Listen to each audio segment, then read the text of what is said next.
दोस्तों बहुत सारे गार्डनिंग हैक्स होते हैं जो आपको पता नहीं होते हैं, बट अगर आप वो डेली बेसिस पर उनको यूज़ करेंगे तो आपकी गार्डनिंग और ज़्यादा आसान हो जाएगी। हाय एवरीवन, हमारा फर्स्ट गार्डनिंग हैक है नारियल पानी जो आप पीते हैं और ये जो कोकोनट है इनको आप फेंक देते हैं। इनको फेंकिए ना, इनको गार्डन में यूज़ करिए। वैसे तो इनका कोकोपीट बन जाता है, बट सबसे बेस्ट उपयोग मैं आपको बताता हूँ किस तरह से इनको करना है। जैसे ये एक छोटा सा पॉट है, आप ये सारा काम परमानेंट प्लांट के साथ करना, सीजनल प्लांट के साथ मत करना, ठीक है? क्योंकि परमानेंट प्लांट क्योंकि इसको डिकम्पोज होने में थोड़ा सा टाइम लगेगा और परमानेंट प्लांट जो होता है वो धीरे धीरे इसकी रूट्स इसके अंदर घुसाएगा और इसके अंदर से भी न्यूट्रिएंट्स एब्जॉर्ब करेगा। तो यहाँ पर आप देख रहे हैं ये छोटा सा पॉट है। मेन कहाँ काम आते हैं ये कोकोनट। जहाँ पर आपको सॉइल की कमी हो रही है वहाँ पर आप इन कोकोनट को यूज़ कर सकते हैं। चलिए मैं क्लोजअप शॉट में दिखाता हूँ। बड़े बड़े पॉट्स में नारियल का यूज़ करके आप उसको लाइट भी बना सकते हैं। जैसे कि फॉर एग्जांपल ये एक छोटा सा पॉट है, तो लोगों की मिट्टी सिर्फ यहाँ तक होती है और एक्चुअल में मिट्टी होनी चाहिए यहाँ तक। आप या तो पूरा नारियल लीजिए या फिर इसको हाफ में कट कर दीजिए। देखिए हाफ में कट करना बहुत ज़्यादा मुश्किल होता है, इसलिए एक नारियल लीजिए इस तरह से। ये आपको नियरली 70% इसने कवर कर लिया है और बस इसके अंदर मिट्टी भर दीजिए। ये देखिए कितना जल्दी हमारा ये पॉट भर चुका है, ठीक है? वैसे एक्चुअली में ये सारे नारियल इस बड़े पॉट में यूज़ करने के लिए ही रखे हुए हैं यहाँ पर।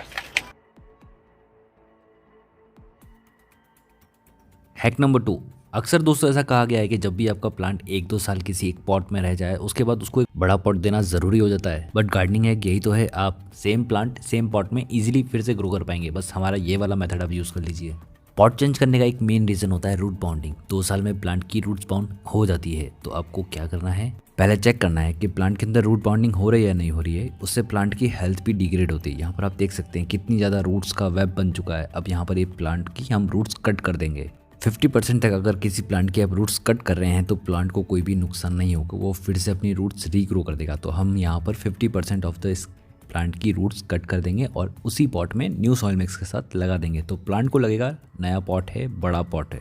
ये आपको तभी करना है जब आप नया पॉट नहीं लाना चाहते हैं या फिर आप सेम पॉट में ही अपने प्लांट को ग्रो करना चाहते हैं। बट इसका एक दूसरा पहलू भी है, वो आप देख लीजिए। अगर आप चाहते हैं आपका plant long and strong grow होता रहे, जैसे कि हमारा ये फिग फाइकस है, इसकी पत्तियां समय के साथ बहुत ज़्यादा बड़ी हो जाएगी बट ये छोटा पॉट इसको संभाल नहीं पाएगा। तो इस कंडीशन में हमें इसको एक बड़ा पॉट देना ज़रूरी है। वो दूसरा पहलू यही है, अगर आपका प्लांट बड़ा होता जा रहा है और आपके पॉट की साइज़ काफ़ी ज़्यादा छोटी है तो डेफिनेटली एक बड़ा पॉट दीजिए और उसको उसमें रिपोर्ट कर दीजिए। इससे प्लांट बहुत जल्दी बढ़ेगा और बड़े बड़े लीफ प्रोड्यूस करेगा। Number 3, air layer. आवाज़ तो सुनी ली होगी। एयर लेयरिंग एक बहुत ही अच्छी टेक्निक है सेम मदर प्लांट से एक और प्लांट बनाने की। और यहाँ पर हमारा जो प्रोजेक्ट चल रहा है बॉन्साई ट्री का पेनियन ट्री ऑन पॉट, उसमें ये दोस्तों हमने यूज़ किया है। यहाँ पर आप देख सकते हो प्लांट की हाइट कितनी ज़्यादा है, बट यहाँ पर हम एयर लेयर करेंगे और प्लांट की हाइट भी कम हो जाएगी और हमारे पास एक और प्लांट भी आ जाएगा।